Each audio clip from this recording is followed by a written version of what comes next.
Orange County Fire Rescue. 6600 Sea Harbor Drive. SeaWorld Stadium.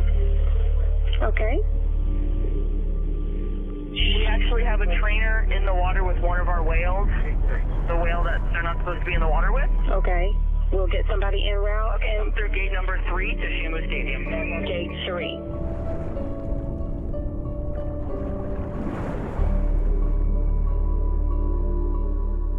Orange County Sheriff's Office.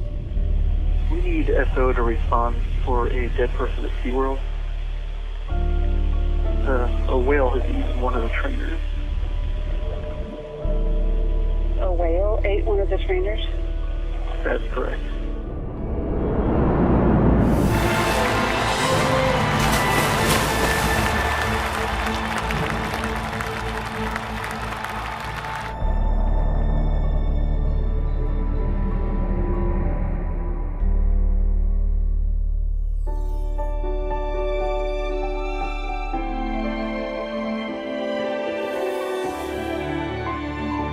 You believe. My parents first brought me to a SeaWorld park when I was very young. From that point forward, I was hooked. It meant everything to me because, you know, I'd never wanted anything more. I remember, being probably in first or second grade, watching National Geographic specials or Mutual of Omaha specials and seeing whales and seeing dolphins. And, as a little kid, just being really incredibly inspired by it. I never went to SeaWorld. I grew up in New York, so I went to the Bronx Zoo. Grew up on a lake with horses. We'd swim the horses. I grew up around the ocean. I came from the middle of the country in Flatland, Kansas. I'm from Virginia. Traveled down, did the theme park thing in Orlando when I was 17. And saw the night show at Shamu Stadium.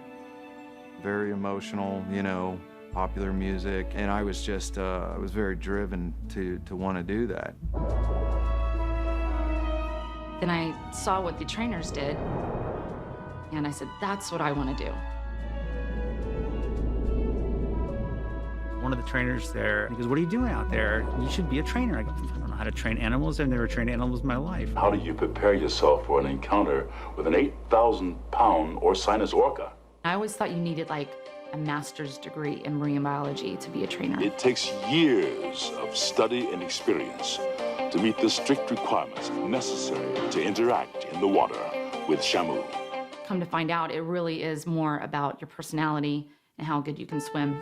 I went and tried out, got the job right away. And I was like, yeah, I was so excited, I was so excited. I really wanted to be there. I really wanted to do the job. I couldn't wait to get in the water with the animals. I really was proud of being a SeaWorld trainer. I thought this was the most amazing job. I showed up there on my first day, not really knowing what to expect. I was told to put on a wetsuit and get in the water. Hi, Mom! Oh, I was scared out of my wits. First of all, I put my wetsuit on backwards because I was raised on in a farm in Virginia. My first thought and memory of that time was that dolphins are a lot bigger than they look when you get in the water next to them. Well, I watched this Sea Lion and Otter show, and this guy, Mike Morocco, he comes out during the show with a dress on as Dorothy, the alter ego of Dorothy, in a dress with a sea lion, the coward sea lion, right? And he's walking along with this little basket, and I go, I will never, ever do that, 2 months later, hi, I'm Dorothy. Walking out on stage with the sea lion.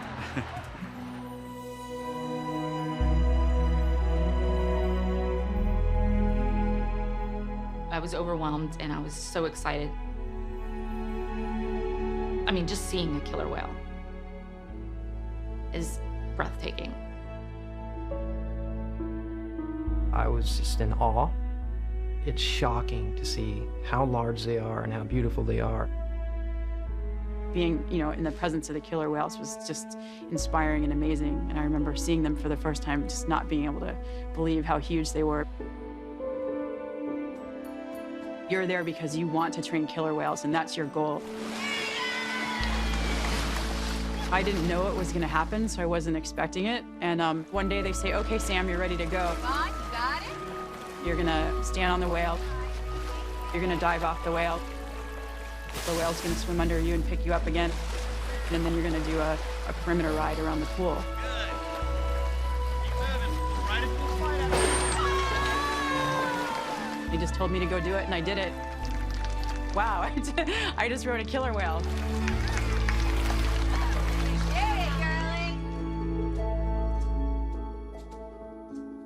When you look into their eyes, you know somebody is home. Somebody's looking back. You form a very personal relationship with your animal.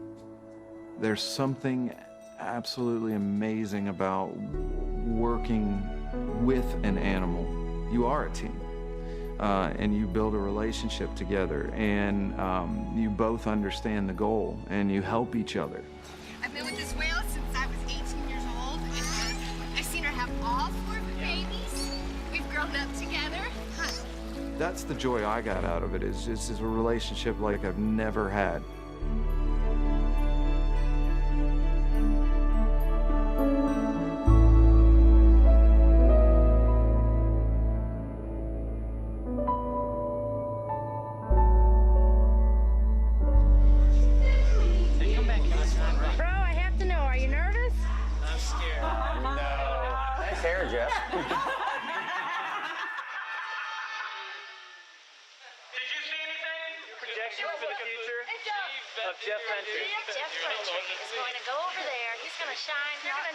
Don? Oh, that's Don. Wow.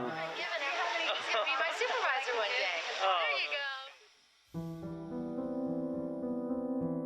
go. I knew Dawn when she was new. She was a great person to work with, and she obviously blossomed into one of SeaWorld's best trainers. This is Dawn Brancho. Dawn is the senior trainer here at Shamu Stadium. I guess you could say I kind of knew Dawn in a past life. It's a tough job, isn't it? Yeah, we really do go through a lot of physical exertion. You can see in the show, we do a lot of deep water work, breath holds, very high energy behaviors with the animals. Obviously, they're giving out a lot of energy too, but we're working together and having a lot of fun as well. She's beautiful, she's blonde, she's athletic, she's friendly. You know, everybody loves Dawn. And I mean this so sincerely. Of watching you perform yesterday, you're amazing. Thank you. You really are. She captured what it means to be a SeaWorld trainer. She had so much experience that it made me realize what happened to her really could have happened to anyone.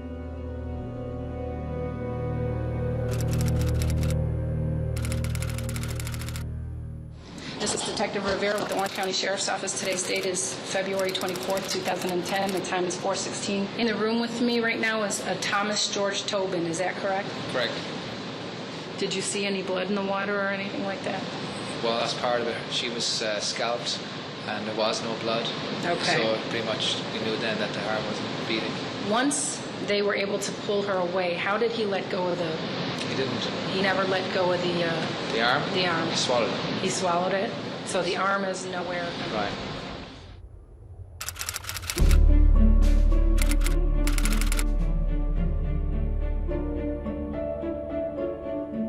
OSHA, on behalf of the federal government, is basically suggesting that swimming with orcas is inherently dangerous and that you can't completely predict the outcome when you enter the water or enter their environment. That's the crux of the OSHA case. Stay out of proximity with the animals and you won't get killed.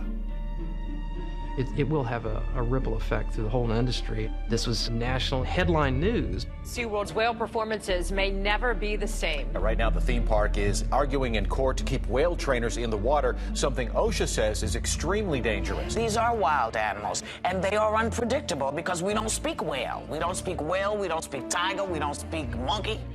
And tempers flared between the two sides today when OSHA's attorney suggested that SeaWorld only made changes after trainer Dawn Brancho's death outraged the public. OSHA doesn't want the trainers going back in the water without a physical barrier between them and the whales. Being in close proximity to these top predators is too dangerous. They won't then be getting in the water, riding on the whales, things like that. If you were in a bathtub for 25 years, don't you think you'd get a little irritated, aggravated, maybe a little psychotic?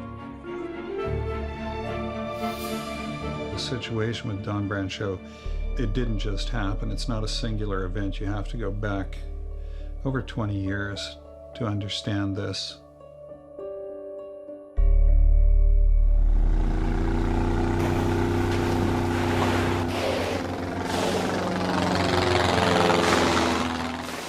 It was a really exciting thing to do until everybody wanted to do it. What were they telling you were going to do? Capture orcas. They had aircraft, they had spotters, they had speedboats, they had bombs they were throwing in the water. They were lighting their bombs with acetylene torches in their boats and throwing them as fast as they could to herd the whales into coves. But the orcas had been caught before, and they knew what was going on, and they knew their young ones would be taken from them. So the adults without young went east into a cul-de-sac, and the boats followed them, thinking they were all going that way, while the mothers with babies went north. But the capture teams had aircraft, and they have to come up for air eventually, and when they did, the capture teams alerted the boats and said, oh no, they're going north, the ones with babies. So the boats, the speedboats, caught them there and herded them in. And then they had fishing boats with seine nets that they would stretch across so none could leave, and then they could just pick out the young ones.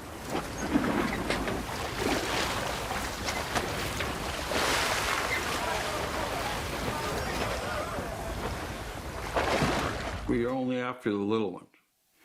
And a little one is, you know, a big animal still, but I was told because of shipping costs, that's why they only take the little ones.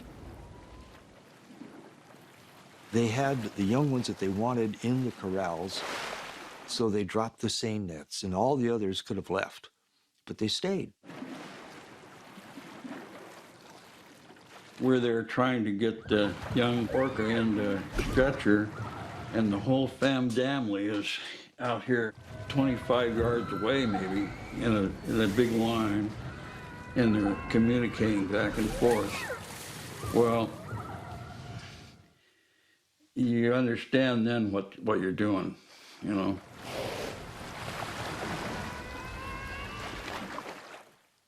I lost it. I mean, I started crying. I didn't stop working, but I, you know, just couldn't handle it. And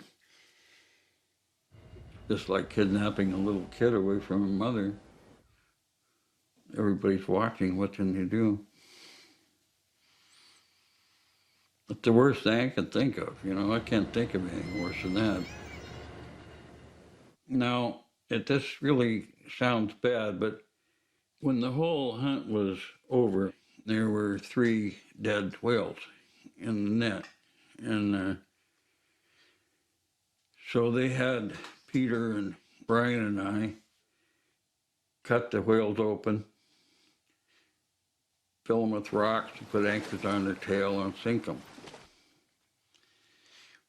Well,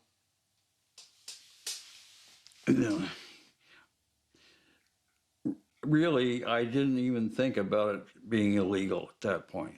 I thought it was a PR thing. They were finally ejected from the state of Washington by a court order in 1976. It was SeaWorld by name that was told, do not come back to Washington to capture whales. Without missing a beat, they went from Washington to Iceland and began capturing there. I've been part of a revolution to change of presidents in Central and South America,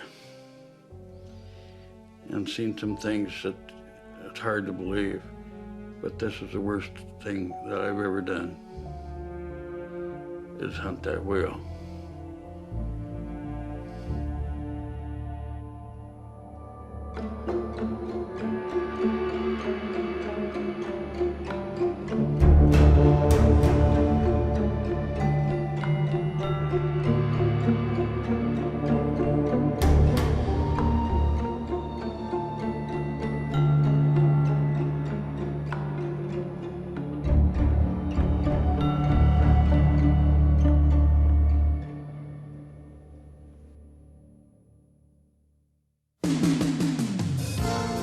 Sealand has been a part of Victoria for over 20 years. We specialize in the care and display of killer whales.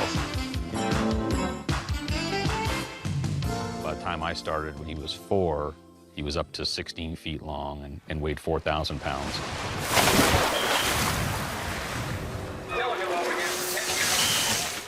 I had actually seen Tillicum quite a number of times. He was right across the strait here in Victoria. All Sealand was a net hanging in a marina with a float around it. Tilikum was the one we really loved to work with. He was very well behaved, and he was always eager to please. When he was first introduced, everything just went fine and dandy, but the previous head trainer used techniques that involved punishment. He would team a trained orca up with Tilikum, who was untrained. He would send them both off to do the same behavior. If Tilikum didn't do it, then both animals were punished. Deprived of food to keep them hungry. This caused a lot of frustration with the larger animal, the established animal, and would in turn get frustrated with Tilikum and would rake him with his teeth. There would be times during certain seasons that Tilikum would be covered head to toe with rakes. Rakes are teeth on teeth and raking the skin, and from head to toe you could see blood and you could see scratches, and he would just be raked up. Both females would gang up on him. Tilikum was the one we trusted. We never were concerned about Tilikum. The issue was really that we stored these whales at night in what we call a module, which was 20 feet across and probably 30 feet deep, as a safety precaution because we were worried about people cutting the net and letting them go, and the lights were all turned out. So there's really no stimulation. They're just in this dark metal 20-foot by 30-foot pool for 2/3 of their life.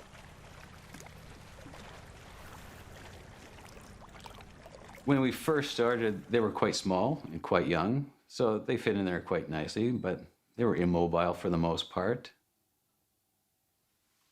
It didn't feel good. It just didn't, and it was just wrong.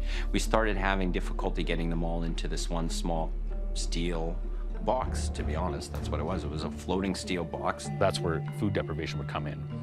We would hold back food, and they would know if they went in the module that they would get their food. So if they're hungry enough, they're going to go in there. And during the winter, that would be from 5 at night till 7 in the morning. When you let them out, you'd see these new tooth rakes, and sometimes you'd see blood. Closing that door on him and knowing that he's locked in there for the whole night is like, it's a staff. It's a, whoa. If that is true, it's not only, inhumane, and I'll tell him so, but it probably led to what I think is a psychosis, that he was on a hair trigger. He'd kill.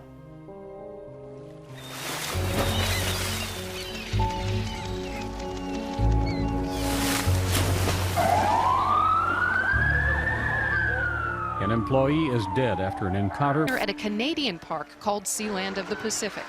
The victim, Kelty Byrne, was a championship swimmer and a part-time worker at Sealand. As seen in this home video, rescuers used a huge net to try. Workers' efforts were hindered by the agitated whales. I'd like to make the Pan-Pacific teams this summer, but my more immediate goal is just to swim fast at nationals.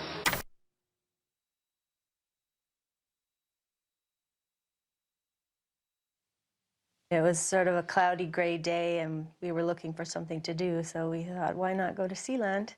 It was kind of like this dingy pool with these whales, and it just felt a little bit like an amusement park that was kind of on its last legs, and everything was a bit gray. Yeah, it was like a swimming pool.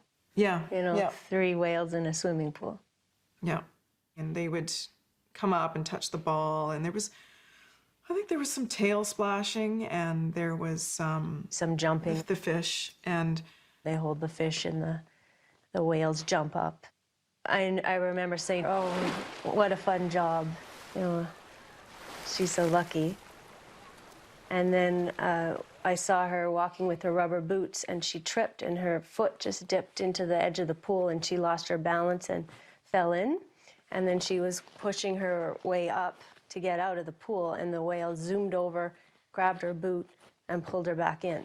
At first, I didn't think it was that serious, because you see the trainer in the pool with the whale, and you think, oh, well, the whales are used to that. And then all of a sudden it started there was more swimming, more activity, more thrashing, and she was starting to get panicked, and then as it progressed, you started to realize, whoa, something's not right here. She started to scream, and she started looking around, and her eyes were like bigger and bigger, and realizing that I really am in trouble here. And then they would pull her under, And then they would come up, and then when they came up, she'd be, help me, and then they'd take her down again. And she would be submerged for several seconds up to, I don't know, maybe a minute. You're not keeping track. So, it was harder and harder for her to get the air in because she was screaming.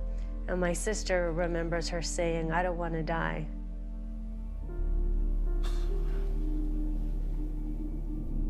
Well, condolences to Kelty's family. Yeah. That we couldn't help her. It was pretty wretched. Sealand closed, well, it's probably a good thing. I mean, it was a little pond. And I think the owner, made the right decision for whatever reasons. I don't believe he's a bad guy, a bad man. I think he was shocked by the whole affair, too. The blush was gone from the business, and he decided that that was it. We should shut down. And no one ever contacted us. There was an inquest. No one ever asked us to say what happened. Yeah. We just left. Yeah, there was no big lawsuits afterwards, and there's no memorial. And, the only thing remaining of Kelty Byrne is what's left in the folks' minds who recall the case. So in the newspaper articles, the cause of death was that she drowned accidentally, but, she was pulled under by the whale. Well, there's a bit of smoke and mirrors going on. I mean, one of the fundamental facts is that none of the witnesses were clear about which whale pulled Kelty in. Yes, yeah, it was the large whale, Tilikum, the male, is the one that went after her.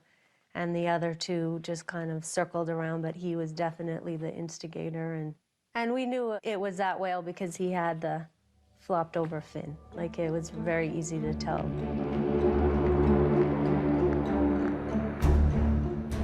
Sealand of the Pacific closed its doors and was looking, I guess, to make a buck on the way out, and these whales are worth millions of dollars. When SeaWorld heard that Tilikum was available after this accident at Sealand of the Pacific, they really wanted Tilikum because they needed a breeder. So I don't even think that anybody even was questioning, like, is this a good idea? My understanding of the situation was that Tilikum and the others would not be used in shows. They would not be performance animals. Our understanding of their behavior was that it was such a highly stimulating event for them that they were likely to repeat it. Sealand we were all young and a bit of sea cowboys, and we weren't so technical and scientific as SeaWorld, so we all had this vision that they knew more than us and they were better than us, and Tilikum would have a bigger pool and you'd have a better life and you would have better care and you'd have better food and be a great life for them. So it was like, okay, Tilly, you're going to Disneyland. Lucky you.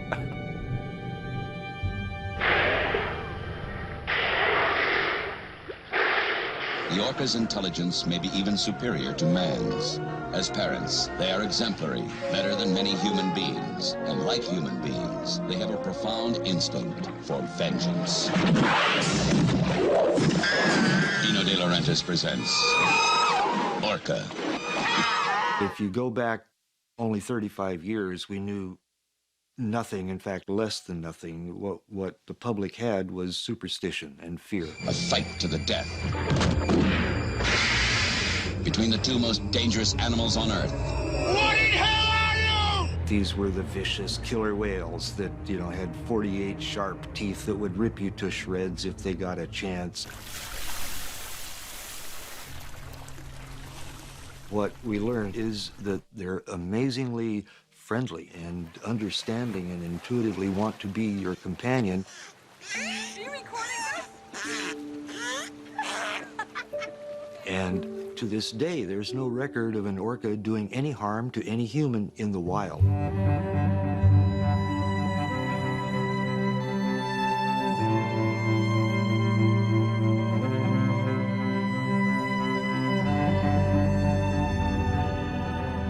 They live in these big families, and they have lifespans very similar to human lifespans. The females can live to about 100, maybe more, males to about 50 or 60, but the adult offspring never leave their mother's side. Each community has a completely different set of behaviors. Each has a complete repertoire of vocalizations with no overlap. You could call them languages. The scientific community is reluctant to say any other animal but humans uses languages, but there's every indication that they use languages. The orca brain just screams out intelligence, awareness. We took this tremendous brain and we put it in a magnetic resonance imaging scanner. What we found was just astounding. They've got a part of the brain that humans don't have. A part of their brain has extended out right adjacent to their limbic system. The system processes emotions. The safest inference would be these are animals that have highly elaborated emotional lives. It's becoming clear that dolphins and whales have a sense of self, a sense of social bonding that they've taken to another level, much stronger, much more complex than in other mammals, including humans. We look at mass strandings, the fact that they stand by each other. Everything about them is social, everything. It's been suggested that their whole sense of self is distributed among the individuals in their group. 5 of them. These orca are going to attack this seal, and they've been breaking the ice off and swimming around him. Oh, here they come, 2 of them. Look at underneath there. You can see them underneath. They made a big wave. Look at that big wave. Oh, yeah.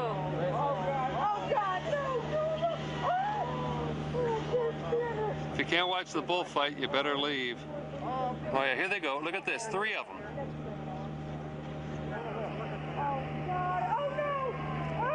It's all over. No, not quite. Yeah, it's all over. It's all over.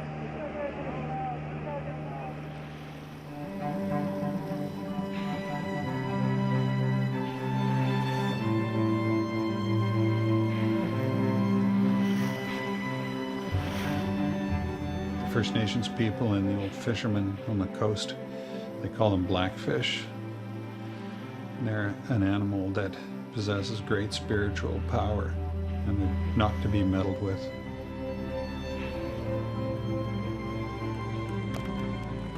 I've spent a lot of time around killer whales, and they're always in charge.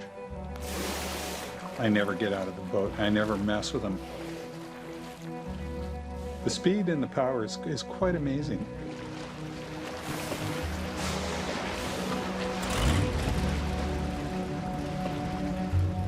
Rules are the same as a pool hall. Keep 1 foot on the floor at all times. Even after seeing them thousands of times,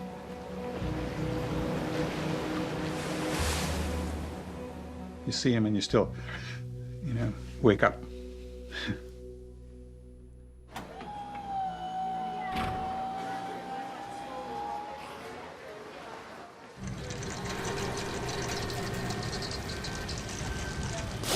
He arrived, I think, in 1992. I was at Whale and Dolphin Stadium when he arrived, and he's twice as large as the next animal in the facility. Yeah, he's right at about 12,000 pounds. That's incredible. He looks fantastic. When Tilikum arrived at SeaWorld, he was attacked viciously, repeatedly by Katina and others. In the wild, it's a very matriarchal society. Male whales are kept at the perimeter. In captivity, the animals are squeezed into very close proximity. Tilikum, the poor guy is so large, he couldn't get away because he just is not as mobile relative to the smaller and more agile females. And where was he going to run? There's no place to run. I think he spent a lot of time in isolation. SeaWorld claims that, oh no, he's always in with the females. But I mean, from what I saw, he was mostly put with the females for breeding purposes, and he didn't spend a lot of time, with the other whales. It's for his own protection. He gets beat up, and so by segregating him, it provides a physical barrier so the females can't kick his butt. Tilikum is pretty much kept in the back, and then brought out at the very end is like the big splash. He was a Always happy to see you in the morning. There we go. Look at his chompers. Maybe because he was alone, maybe because he was hungry, maybe because he just liked you. Who knows what was going on in his head. Want a whistle?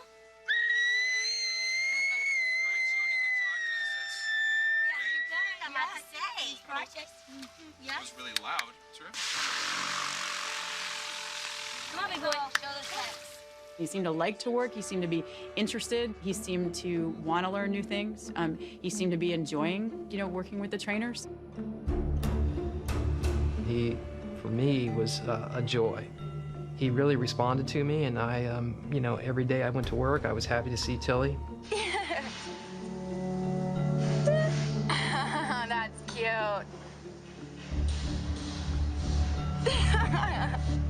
You're being too cute. I never got the impression of him while I was there that, oh my God, he's the scary whale, not at all. Maybe some of it's just our naivety or whatever, because we weren't given the full details of Kelty's situation. I was under the impression that Tilikum had nothing to do with her death, specifically that it was the female whales who were responsible for her death. What I found really odd at first was the way they were acting around this whale, and what they had told us seemed to me to be two different things. The first day he arrived, I remember one of the senior trainers at SeaWorld, Tilikum was in a pool, and she was walking over a gate, and she had her wetsuit unzipped and was tied around her waist, and she was making cooing noises and going, "Hey, Tilikum, what a cute little whale," and she was like just, kind of play talking at him, and one of the supervisors said, "Get her out of there," and just screamed at her, like, get her away from there, like they were so worried that something was gonna happen. And I remember thinking, why are you guys making such a big deal out of this when he didn't actually kill her? Well, clearly management thought there was some reason to exercise caution around him. It's clearly they knew more than they were telling us. Well, ladies and gentlemen, the next few behaviors you're going to be seeing, you can only see right here at SeaWorld. Jeff was out in the audience filming one of the Shamu shows. It was a perfect show. All of the hot dog sequences, the waterworks sequences went off great. I was really excited just to be capturing this because it was kind of turning out to be a great show. A show that's kind of complete, it probably only happens a few times a week. At the very end of the show, Liz was working Tilikum, and apparently Tilikum lunged out of the water at her. And I had captured Tilikum coming out of the water, kind of turning sideways, and appeared to me to try to grab Liz. And at that moment, the tape became unusable. I was just kind of basically instructed to get rid of the tape. Wanting to kind of preserve the tape, I actually used the editing equipment and like snipped out that little half second or second when he did that and stitched it back together so it just kind of looked like a glitch in the tape. And I'm like, look at this. And it was like, no, this is no longer usable, and so we had to destroy the tape.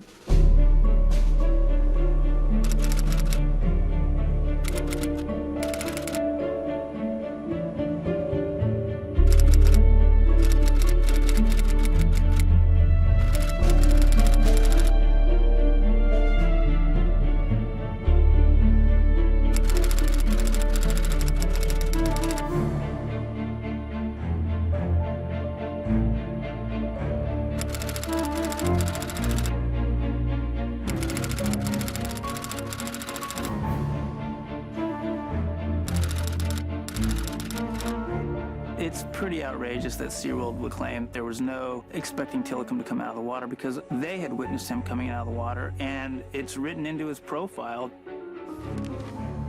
He lunges at trainers. When we visit SeaWorld, we tend to take for granted the fact that Shamu has been provided with a safe and comfortable habitat. And everything trained is an extension of the killer whale's natural behavior. I spewed out the party line during shows. I'm totally mortified now. There's like something like, look at Namu. Namu's not doing that because she has to. Namu is doing this because she really wants to. Oh my gosh. Like some of the things I'm embarrassed by, so embarrassed by. At the time, I think I could have convinced myself that the relationships that we had were built on something stronger than the fact that I'm giving them fish. You know, I like to think that, but I don't know that that's the truth. I had been there a while, and I had seen a few other things along the way that made me question why I was there and what we were doing with these animals. On November 4th, 1988, a killer whale at SeaWorld gave the performance of a lifetime.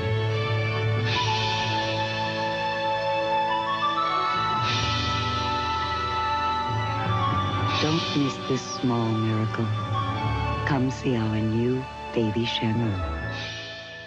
I know it was naive of me, but I thought that it was our responsibility to do as much as we could to keep their family units together, since we knew that in the wild that's what happens. Yes, sir, that's our baby. Kalina was the first baby Shamu. Baby Shamu, SeaWorld's newest star. She had become quite disruptive and challenging her mom a little bit and disrupting some shows and that kind of thing. She's got the whole place jumping, Shamu. She's our baby whale. It was decided by the higher-ups that she would be moved to another park when she was just 4.5 years old. And that was news to us as trainers that were working with her. To me, it had never crossed my mind that they might be moving the baby from her mom.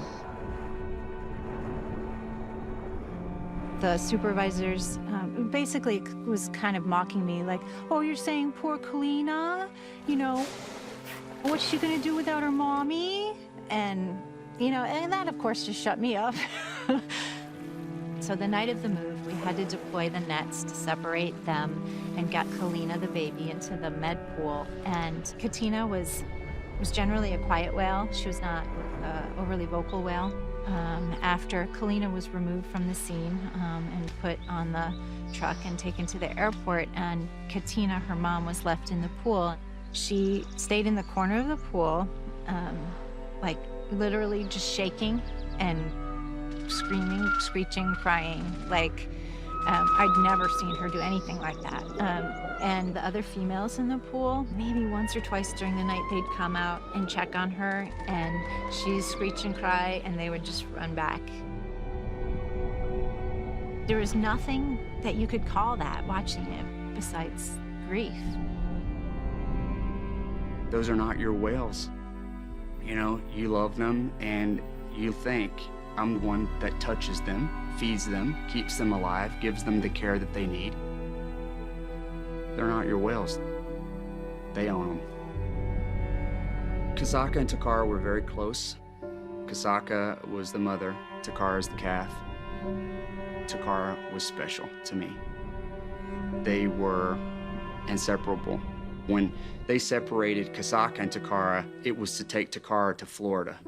Once Takara had already been stretchered out of the pool, put on the truck, driven to the airport, Kasaka continued to make vocals that had never been heard before. They brought in the senior research scientists to analyze the vocals.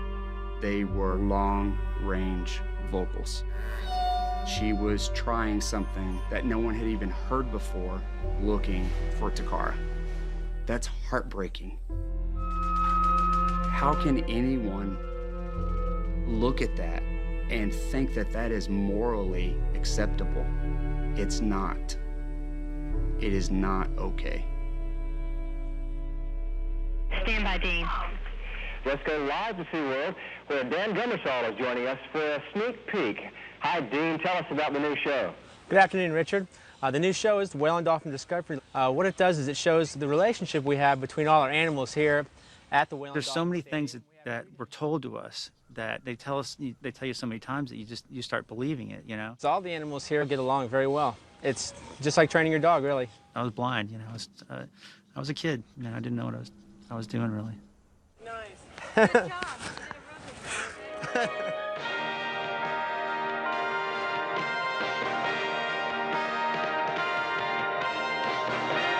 Ladies and gentlemen, this is David from Maryland. Go ahead and wave at everyone, David.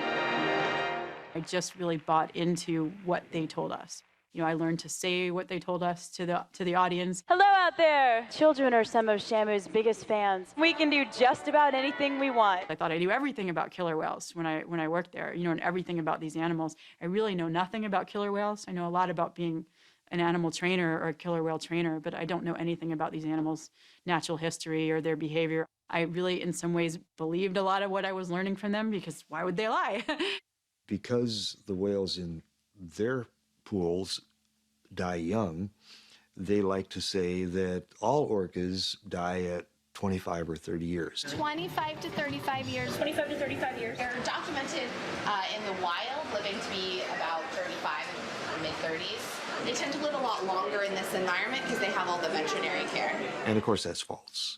We knew by 1980, after a half a dozen years of the research, that they live equivalent to human lifespans. And every other potentially embarrassing fact is twisted and turned and denied one way or another. So in the wild, they live less. And then Like the floppy dorsal fins. 25% of whales have a fin that turns over like that as they get older.